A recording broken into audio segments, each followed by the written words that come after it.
നാം ഇന്ന് കാണുന്ന സഞ്ചാര സൗകര്യങ്ങളൊന്നുമില്ലാതിരുന്ന ഒരു കാലഘട്ടത്തിൽ മനുഷ്യൻ്റെ യാത്ര മുഴുവൻ ലക്ഷ്യത്തിലേക്കുള്ള ഏതെങ്കിലും ഉദ്ദേശ ലക്ഷ്യങ്ങളിലൂടെയുള്ള യാത്ര മുഴുവൻ നടന്നു തന്നെയായിരുന്നു.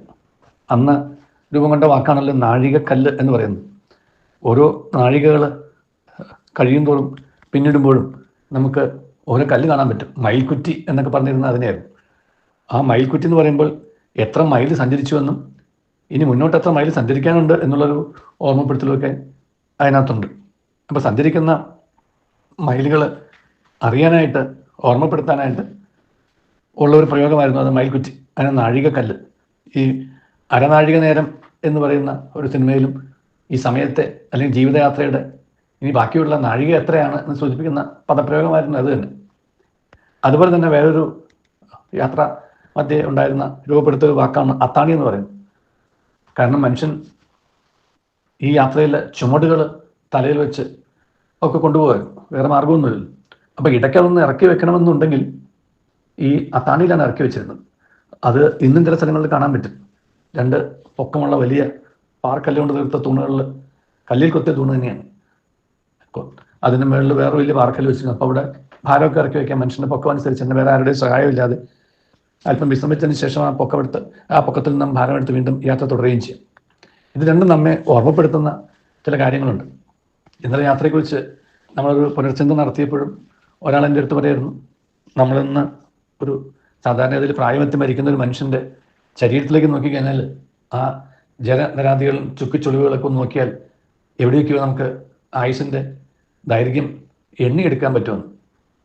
നമ്മൾ കാണുന്ന പല വൃക്ഷങ്ങൾക്കും ഇപ്രകാരം അവരുടെ ആയുസ് നമ്മെ ഓർമ്മപ്പെടുത്തുന്ന അടയാളങ്ങളുണ്ട്. തെങ്ങ് അങ്ങനെ ഒരു അടയാളം തരുന്നതാണ്. അതിൻ്റെ പ്രായം അളക്കാൻ ഒരു ബുദ്ധിമുട്ടുമില്ല, എത്ര ചുറ്റ് അതിനുണ്ടെന്ന് നോക്കിയാൽ മാത്രം മതി. അതുപോലെ തന്നെ നമ്മെ പ്രകൃതി ഒരുപാട് കാര്യം പ്രകാരം ഓർപ്പിക്കും ജീവിതത്തിൻ്റെ യാത്രയെക്കുറിച്ച്. ഇതിനകത്ത് ഏറ്റവും പ്രധാനപ്പെട്ട ഒരു ഓർമ്മിക്കേണ്ട ഒരു കാര്യമെന്ന് പറയുന്നത് ഈ യാത്രയെക്കുറിച്ചുള്ള ഒരു അവബോധം നമുക്കുണ്ടാവണം. Sense of destination. ഈ സെൻസ് ഓഫ് ഡെസ്റ്റിനേഷൻ ഇല്ല എന്നുണ്ടെങ്കിൽ നമുക്ക് വഴി തെറ്റിപ്പോകും. അങ്ങനെയാണ് പലരും വഴിതെറ്റി വീണു പോയിട്ടുള്ളതും വഴിതെറ്റി ഡെസ്റ്റിനേഷനിൽ എത്താതെ പോയിട്ടുള്ളത്. ഈ സെൻസ് ഓഫ് ഡെസ്റ്റിനേഷൻ നമ്മൾ ഡോക്ടർ അബ്ദുൽ കലാം എപ്പോഴും പറയും, നമുക്കൊരു ലക്ഷ്യബോധം എപ്പോഴും മനസ്സിലുണ്ടാവണം. ആ ലക്ഷ്യബോധം, അവയർനെസ്, സെൻസ്, ആ ബോധമുള്ള ഒരു വ്യക്തിയുടെ യാത്രയിൽ എന്തോരം പ്രശ്നങ്ങളും ബുദ്ധിമുട്ടുകളൊക്കെ വന്നാലും ആ ചൊക്കിച്ചുളിവുകളും ആ ചുറ്റുകളൊക്കെ നമ്മെ ഓർമ്മപ്പെടുത്തുന്ന മാതിരി അതെല്ലാം കഴിഞ്ഞു പോകുമെന്ന് കരുതി മുന്നോട്ട് തന്നെ യാത്ര കൊണ്ടുപോകും. നമ്മെ ഓർമ്മപ്പെടുത്തുന്ന അടയാളങ്ങളൊക്കെ ഉണ്ടാവുമെന്ന് മാത്രമേ ഉള്ളൂ. പക്ഷെ യാത്ര മുന്നോട്ട് പോകും.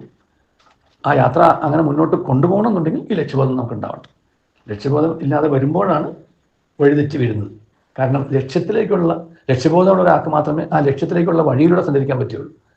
ലക്ഷ്യബോധം ഇല്ലാത്ത ഒരാൾക്ക് എങ്ങനെ വേണമെങ്കിലും സഞ്ചരിക്കാം, ഏതിൽ വേണമെങ്കിലും പോകാം, എവിടെ വേണമെങ്കിലും എത്താം. അത് ജീവിതത്തിൻ്റെ വിജയത്തിൽ എത്താനുള്ള മാർഗമല്ല. ജീവിതം നമുക്കൊരു വിജയമാകണം എന്നുണ്ടെങ്കിൽ എല്ലാവരുടെയും ആഗ്രഹം തന്നെയാണ്. ഒരിക്കലും ഒരു ജീവിതം പരാജയമാവാൻ ആരും ആഗ്രഹിക്കുന്നില്ല. എല്ലാവരുടെയും ആഗ്രഹം ജീവിതം വിജയിക്കണമെന്നാണ്. ജീവിതം ഒരു വിജയമാകണമെന്നുണ്ടെങ്കിൽ ഈ ലക്ഷ്യബോധത്തോടെ യാത്ര ചെയ്യണം. ലക്ഷ്യബോധത്തോടെ യാത്ര ചെയ്യുമ്പോൾ നമുക്ക് ദിശാബോധം മനസ്സിലുള്ളതുകൊണ്ട് ദിശാബോധം മനസ്സിലുള്ളതുകൊണ്ട് നമുക്ക് വഴി തെറ്റില്ല. വഴി തെറ്റാതിരിക്കാൻ നമ്മളെ ഓർമ്മപ്പെടുത്തുന്ന നാഴിക കല്ലുകളും അത്താണികളും ഒക്കെ നമ്മുടെ ജീവിതത്തെ യഥാർത്ഥ ലക്ഷ്യത്തിലേക്ക് എത്തിക്കട്ടെ, വഴി തെറ്റാതിരിക്കാൻ സഹായിക്കട്ടെ.